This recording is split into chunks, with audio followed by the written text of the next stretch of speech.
What's up everybody, my name's Fuffy and welcome back to the Game Zone, and today's video is different. It's not a gaming video, it's a tutorial video. So at the moment I'm currently in the process of uploading Pokemon Shield videos to YouTube. And sorry, but the next one will be delayed by a day for this video. And but I think you're going to appreciate it. So one thing that I often wondered a lot was how to create thumbnails. If you go back in my really early videos, the thumbnails were so crap. They were literally just stock pictures that I took from Google and uploaded. I always made sure I chose a picture that obviously wasn't someone's already made thumbnail or had like no sort of brand into it. No sort of images that would relate it to a certain creator or artist. I would always just usually it was like game shots from the game, and obviously they were very simple and kind of not very good. So I tried to look up how you create thumbnails, and obviously a lot of stuff on YouTube is to do with Photoshop. But you have to pay to use Photoshop. It does cost to download it, and at the time I didn't have money. So well, not much money anyway. So I didn't want to buy to download Photoshop. I used to use a software called GIMP, which is kind of like the free version, but I never could get used to it. I found it really difficult to sort of figure out how to get around it and the tools I needed. So I scoured the internet and YouTube and came across many different sites and softwares, but this one is the one I landed on and stuck with. So this software, well, this website is called Pixlr.com, Pixel Editor. It's very, very easy to use. I'm not the best, don't get me wrong, I am not the best at using this. There's many tools and features in the software that I don't use. Mainly because I don't know how they work. I'm always looking up videos at specific things on Pixlr to use to incorporate into my thumbnail editing. But the software is free. So thumbnail creating. So like I said, I'm in the midst of uploading Pokemon Shield. We're currently on episode 5 at the time of this recording. And the thumbnail I'm going to create is for, I think, episode 7 I'm going to do. The reason I say that is because I need to create a thumbnail for it. So, how do I do it? Well, let me stress once again, I am not the best at thumbnails. This is just how I do it. This is just what I'm going to do. And I always think tutorial videos are interesting and a great help to watch. And I thought I'd help some people who follow my channel and maybe want to start a channel of their own, or just learn how to create sort of, pictures, graphical. So, when you upload Pixlr, you come to this screen with this window. It says create new image, open image from computer, or open image from URL. So, what I'm going to do is create a new image, and you get greeted by this screen. Now, for a thumbnail for YouTube, what you want to do is you want to scroll down, and I choose Movie 720p, and it instantly, in the width and height, changes the dimensions. That's pretty much the dimensions that YouTube thumbnails use, so that's what you kind of want to use. I've never heard of any different, if they've changed it or not, but I use this and it's always been fine for me. So that's what I would recommend. I don't usually change the name yet. I usually do that when I save it. And I always tick transparent, so it has no background to it. If you want a background, don't tick that box, but I always go with transparent. So you click OK and you get this screen. You can, zoom in and zoom out with your mouse button. So over here you've got, it's kind of like a preview screen, which I think is really cool. Your layers and the history. It just shows the history of the stuff that you've done. Right then. So the thumbnail I'm going to create is for the video where we come across Milo in Pokemon Shield. He is the first gym leader who you fight. And I've got an idea of roughly what I want the thumbnail to be. I want it to be themed on him. He is the gym leader. It's the video fighting him. So it's going to be based on him. So, over here you've got all your tools and stuff. We'll get into that in a bit. So the first thing you're going to do, well I'm going to do, sorry, is I need a background. I need an overall background to this picture. So you come up to layer, an open image as layer. That brings up your little window tab, and as you can see, I've got some pictures saved. You have to go to Google and save the pictures to your files first. So if I scroll all the way to the bottom, I've grabbed this picture. So there we go. That's Milo's gym. In Turffield, I wanted his gym as the background. Now, if that picture's not what you, if the picture's too big or too small to what you want, if you come up to Edit, and you can hit Free Transform. When you hit Free Transform, you see this box appears around the picture, and you can then drag it however you want it, from any direction, you know, sideways, flip it, do whatever you want to it. So we're not going to apply those changes, because here's the thing: when you hit Free Transform, when you drag it, it will do that weird stuff. It will change the dimensions of the picture. If you want to move the size of the picture without changing the like the parameters of the picture in terms of like the pixels and stuff, if you hold down Shift, and this is what I do: you hold Shift, you grab it from the corner, and as you can see, it stays the same. It just changes how big or small it goes. I'm moving the mouse up and to the side. You know, you can move it upside down and whatnot, but it won't like go weird like how I just did it. But that seemed to have spawned. That seemed to have put the picture just the right size as we uploaded it. So we apply the changes. So there's our background picture, which I think is pretty cool. However, we can do more. So the thing with background pictures I like to do is I like to filter them. I don't like them. I don't want it taking away from the main focus of what I want the thumbnail to show. So I come up to Filter, and I hit this, which is Gaussian blur. It's a popular thing that a lot of people use, and that's what I use. So when you hit Gaussian blur, as you can see, it's blurred the background, and you can adjust it to however blurry you want. It's completely up to you. I usually go with 50. It's what it sort of defaults to as you load it up, as you saw. So I usually just stick with 50. I've not really found any reason to go any higher or lower. So there we go. That's the background. So you can tell it's his gym in the background, and it's blurred out. So there's the background done. Now for the foreground. So I want to put a picture in front. So I want a picture of Milo, obviously. So if you come up to Layer again and you click Open Images Layer, this will open, obviously, a new layer, so it won't affect that one. And I've got a picture of Milo here, so I'm going to put that in. And as you can see, way too big. So again, I go to Free Transform, I hold Shift, make it slightly bigger.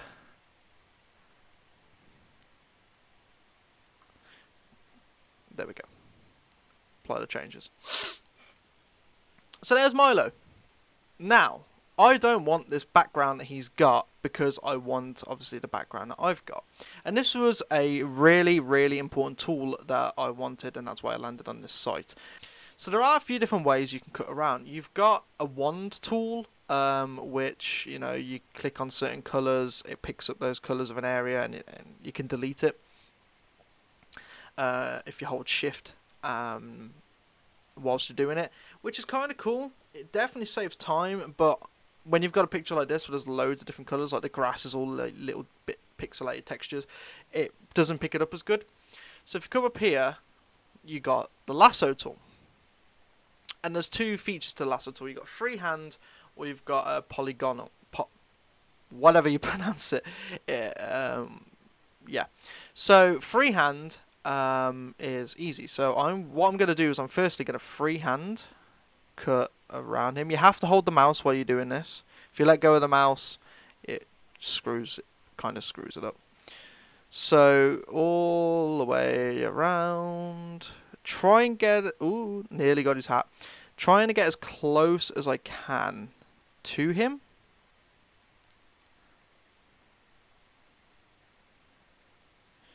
There you go. So you can see that is now highlighted around Milo. Now, here's the thing. You need to be careful. If you hit delete, it gets rid of Milo, which is not what you want. So we'll undo that. So when you've highlighted what you want, if you right-click and hit invert selection, you can see it's now highlighted the border of the picture. If I now delete, it's got rid of the border around Milo. And don't worry, it won't affect the background because the background's on a different layer. It will only affect what layer you've got selected. So we click the one tool, click on the edge, and it gets rid of the box. Now, obviously, we've cut around Milo, but we've still got the border around him. This is where things can get a bit finicky, and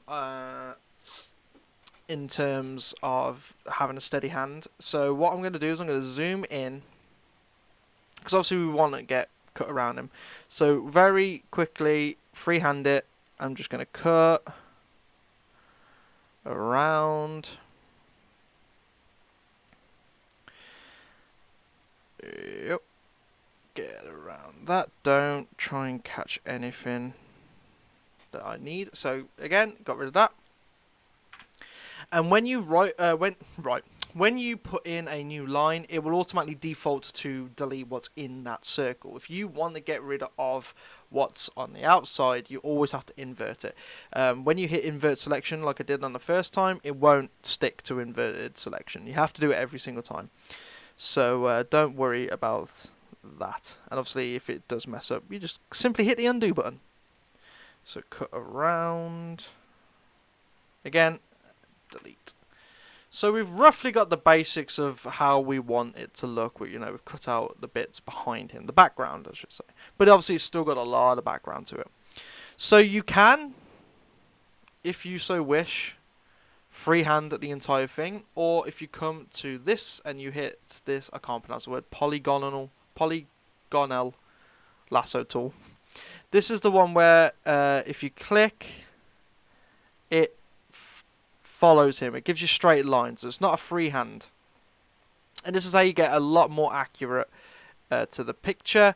It is slower, obviously, because you're having to be a lot more fine. But if you've got a shaky hand and not very steady at cutting around stuff like I am, this is definitely something that you need to know. And this is only something I learned recently, this tool, apart from the freehand. I used to freehand everything. It can still get a bit shaky at times. So you cut around. One thing you need to be careful of, do not zoom out whilst you're doing this, because the lines will stay where they are, but the picture will change, and it just messes up all the lining. So, you have to do it bit by bit. So we come back down here, continue the rest of the arm. And there you go. And then we delete, and boom. We've got rid of a nice section there from that. It does the same thing. Always make sure you attach the line. Again, like I said, that's a slower way to do it, but a very accurate way to do it. Because, obviously, you can get a lot finer. You don't have to hold the mouse, and you just simply click, drag, click, drag. Obviously, the more clicks you do, the more accurate it's going to be, because it means you're doing a lot more smaller lines when it curves around stuff. Obviously, the bigger the line, the more you're going to chop, because it's going to be very dark, like kind of hexagonal. So I'm going to cut around this, which is going to take me a while, and then I shall come back when I have finished.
So there we go. We've cut around all of Milo. As you can see, probably as clean as I'm going to get it. That's simply with the lasso tool. Now, don't get me wrong. If I just move Milo to the side. Now, don't get me wrong. If I just quickly open another layer. You can get pictures. So like, here's another picture of Milo. So you can get pictures that already have no background. If I free transform it. So, look, there you go. So you can get pictures that already have no background to them, straight off of Google, which can save you obviously a lot of time and having to cut around them. When I was searching for sort of pictures, on Google to put in for this thumbnail, this is one I come across, but this is more of an art style. Someone's drawn this, obviously, of the character, whereas I want mine, the pictures I use, I want the characters to be more of the style of them from the game. But this is just an example to show that you can get pictures that have no thumbnail. Nothing's wrong with using that. There's nothing wrong with using pictures that already have no background. There are some thumbnails I've done where they have no background, and I have used them because they save on so much time. But we are going to delete that layer because I don't need it. But if you do come across a picture that has that you like the look of, you want it, and it has a background to it, that lasso tool is your greatest friend when you come to edit. You just got to have the time. And like I said, I don't have steady hands, right? I'm not very accurate, so when I was trying to freehand everything, you could see bumps and stuff, but I was just so not impatient, but it was just so annoying because I knew I couldn't get it perfectly straight to how I wanted it. And then I discovered that, and there you go. I'm actually really happy with how I've cut around that. So again, you just hit the arrow, and I can move him around again. Now obviously, because of the picture, it's obviously flat at the top of his hat and it's flat at the bottom, so I don't want that to be shown. So all I simply do is I go to free transform once again. I'll move him to the edge and I shall make him slightly bigger, just like that. Maybe move him over slightly. Yeah. So that's where I want him. He's in the foreground, it's his gym in the background, so there he is. So how do you make it stand out a little bit more? Well, with the layer you have selected, you can come up to layer, and down here you have layer styles. It brings up this window right here. And you can do multiple things, put an inner glow, outer glow, bevel, inner shadow, drop shadow, sorry. Whatever you want to put on it. So I like to put an outer glow onto it. Now with the outer glow, because I want everything in the picture to be based on him, the gym leader, obviously his colour is green. So when I change the colour, you can mess around with all of this and all of that to change the colour to be how you want it to be. If you actually come back onto the picture, you see I've got this little sort of icon. If I click on a colour, it will take me to what matches that colour. I think I'll go with the dark green it's kind of got. So as you can see, it's changed it to dark green. The colour at the top shows you what you previously had.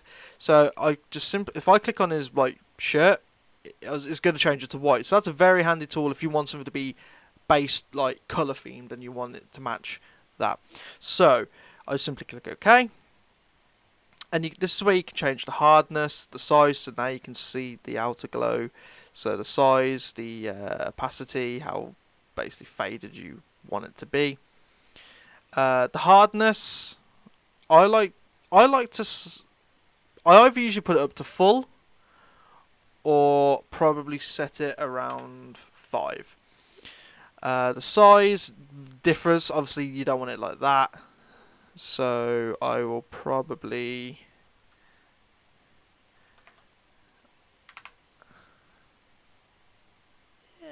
yeah, 20 seems okay.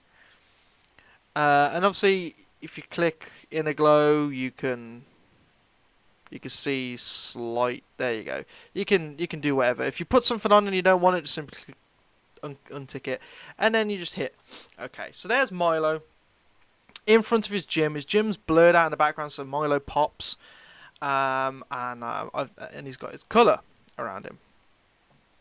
Awesome. So the other thing I want, again, all based on him, is I want his logo, his grass badge logo. So if I go to open images layer once again, I already found one earlier. I click on it. Now this is a great example. This is one that had no background to it, which is perfect. It's exactly what I wanted. Again, free transform, and I'm gonna put his logo. In the bottom corner. So if you look at the thumbnails for the videos I've been making for Pokemon Shield, the Pokemon Shield logo is in the bottom, and with the number of the episode next to it.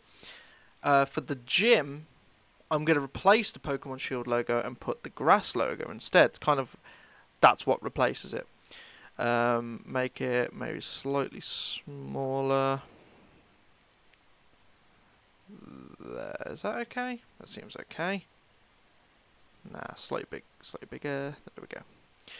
Again, I always hold shift when I move the pictures because it keeps the dimensions the same. As you make it bigger, it won't like make it too long or too wide. And then I just click out of the picture box to apply the changes. So there is his logo. Once again, I'm going to put a little border around it. So I'll go back to layer styles and outer glow. You have to double click it, so you tick it and then click it again, and that's when this stuff pops up. I want the glow to match, so back to his color. And what did I have for the hardness? I think it was about 5. The size I think was about 20.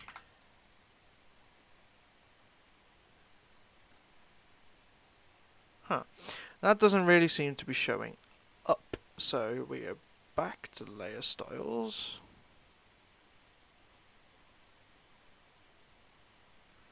Why did you not work? Okay, now it seems to be. Now it seems to be working. There we go. Now it's working. I don't know why I didn't do it the first time. So now I've got the border around it. I can see that it's a bit too close to the edge. So I'm just going to free transform it again and just shimmy it over just a little bit. Like that. So that's roughly how that thumbnail is going to look. Now I want to put in obviously the number 5. So out of all these tools, you've got shapes and you've got this, which is like a little tool here. So simply click just anywhere on the picture. It will automatically come up with a new layer.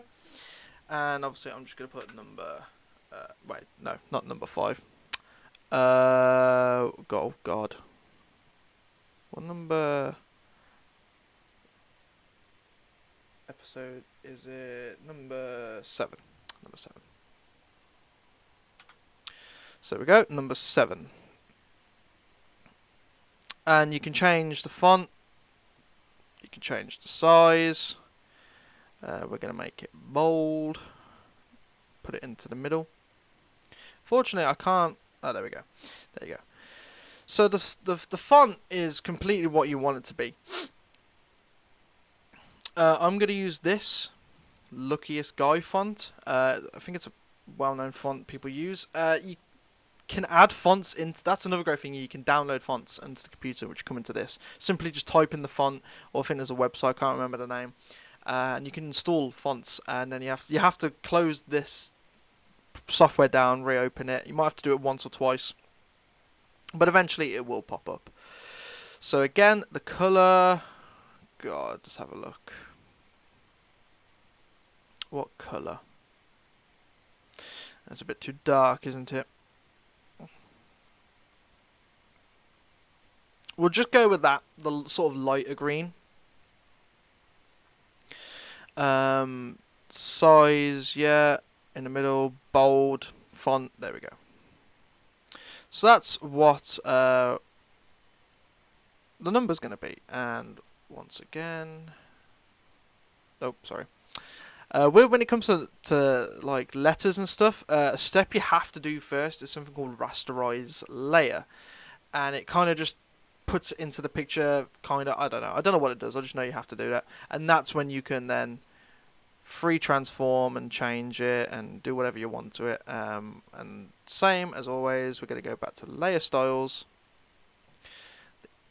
outer glow. This time I think the outer glow should be black. Just makes the letters pop out. I'm going to go to the full on hardness for the lines. Make the outline probably about 20 again. That seems to work. Shall I put a bevel?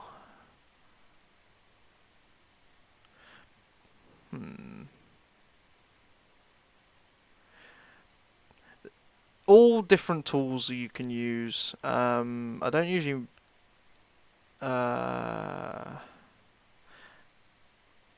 So something that bevel is something that I don't always go with, but I think that kind of looks alright. Like the white kind of looks like a highlight. It kind of just makes it pop a little more.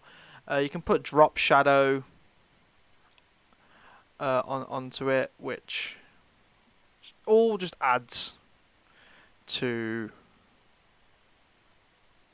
the picture. So if we just go with 30, that seems alright.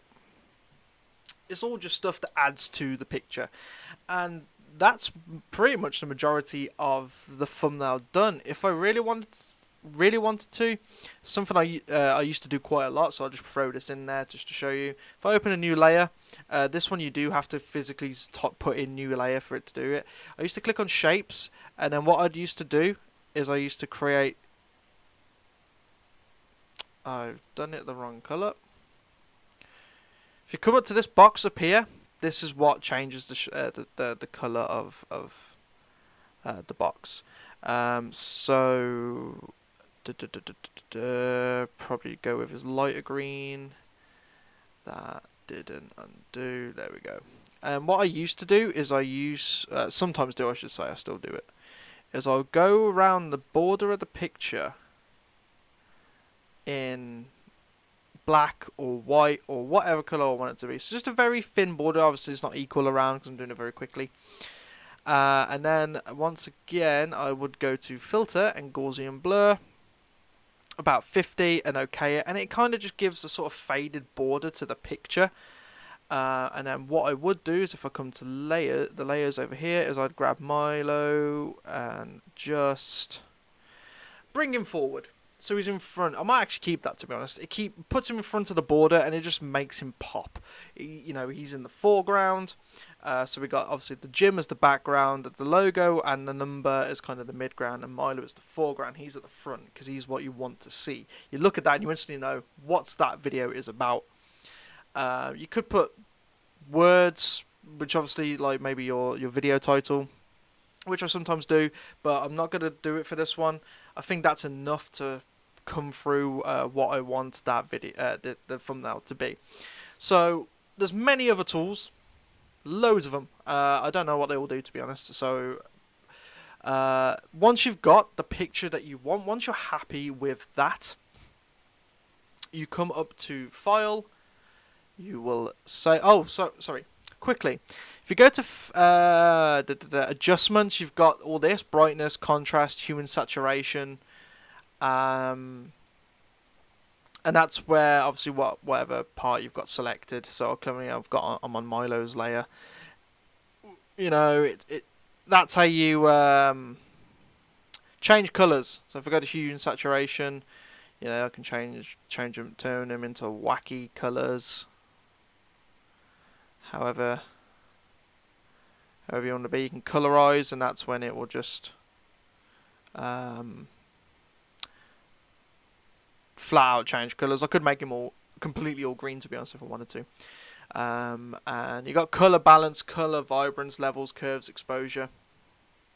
Many different tools up in the adjustments to do with the coloring and the levels of the picture. But I'm happy with how that picture looks. So we go to save. It should usually come up with JPEG. This is where I'm going to change the title, and I'm just going to simply go Pokemon Shield. Oh god, 7. So I know it's episode 7. and it's of Pokemon Shield. When it comes to quality, I always bump the quality. It will always default to 80. I always put it up to 100. I'll save it in my thumbnail folder. So that now should be done.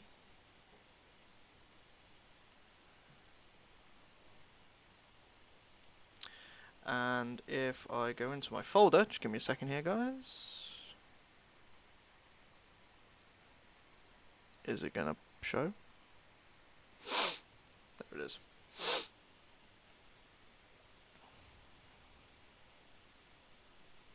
Come on, load up.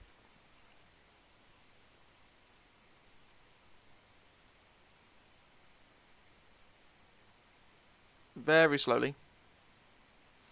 So there we go. I loaded up it, and there we go. That's the thumbnail that you will see when I create, when I upload that video. So that's, I don't know if you're interested in this type of stuff, but I just thought it was kind of interesting for me to do it. So that's a video on how I do thumbnails for my videos. The site I use, again, I will put a link in the description below that will link you straight to this site. It might not go straight to this page. It might go to their overall site, and then you gotta find like which version of the software you want to use, but that's how I do it. So I hope this video has been interesting for you, and maybe you can go on the website and mess around and play with it and create thumbnails for yourself. And like I said, all completely free. You don't have to pay a dime. You don't have to pay a cent, dollar, pound, whatever, peso, whatever country you're from. You don't have to pay anything to use this. So thank you everybody for watching. I've enjoyed explaining it. My name is Luffy, and this has been the Game Zone. Bye bye!